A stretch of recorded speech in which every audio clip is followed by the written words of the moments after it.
साढ़े साथी में जातक को माया का अनुभव नहीं होता। वो माया के दूरगामी परिणामों और प्रभावों से अनभिज्ञ होता है तथा ना ही अच्छे और बुरे कर्मों का ज्ञान होता है, परंतु दूसरी साढ़े साथी के समय उसे इन सब का ज्ञान होता है देवर्षि। यह आपकी भ्रांति है देवर्षि। मेरी साढ़े साथी तो जातक को माया से विरक्त करने के लिए आती है, क्योंकि मेरे ज्ञान देने के उपरांत भी ये सांसारिक माया की ओर झुकने लगता है और विकारों में फंसकर इस माया में पुनः उलझ जाता है। और मैं फिर से पुनः अपनी साढ़े साथी में उसे उस माया के जाल से निकालने का प्रयास करता हूं। और साथ ही मेरी साढ़े साथी इसलिए भी आती है कि मैं कर्म फलदाता होने के नाते जातक के कर्मों का हिसाब कर सकूं, और उसके उपरांत भी यदि उसके कर्मों में कोई कमी रह गई हो तो पुनः उसके कर्मों को शुद्ध करके उसकी जीवन यात्रा की समाप्ति अर्थात मोक्ष का पात्र बना सकूं,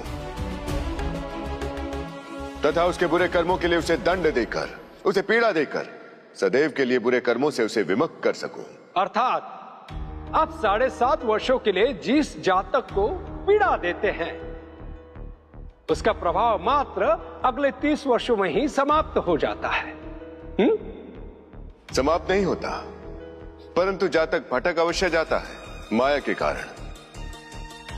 और देवर्षि, मेरी पहली और दूसरी साढ़े साथी में एक मूल अंतर है। और वो अंतर क्या है शनिदेव? वो अंतर यह है कि पहले साढ़े साथी में जातक को माया का अनुभव नहीं होता। वो माया के दूरगामी परिणामों और प्रभावों से अनभिज्ञ होता है तथा ना ही अच्छे और बुरे कर्मों का ज्ञान होता है, परंतु दूसरी साढ़े साथी के समय उसे इन सब का ज्ञान होता है देवर्षि। और दूसरी बात, यदि सब जानते हुए भी वो भूल करता है तो उसे कठोर दंड भी मिलता है देवर्षि। वैसे कुछ जातक पहली साढ़े साथी के अनुभव के कारण माया के प्रपंच को समझ जाते हैं और सतर्क भी हो जाते हैं, लक्ष्य प्राप्ति के मार्ग से भटकते नहीं। देवर्षि, आप शनिदेव की इस बात को सदा स्मरण रखिएगा, स्मृति पटल से कभी मिटने मत दीजिएगा, क्योंकि माया बहुत बलवती होती है देवर्षि। सत्कर्म और सद्मार्ग से भटकाने की उसमें बहुत अपार शक्ति होती है।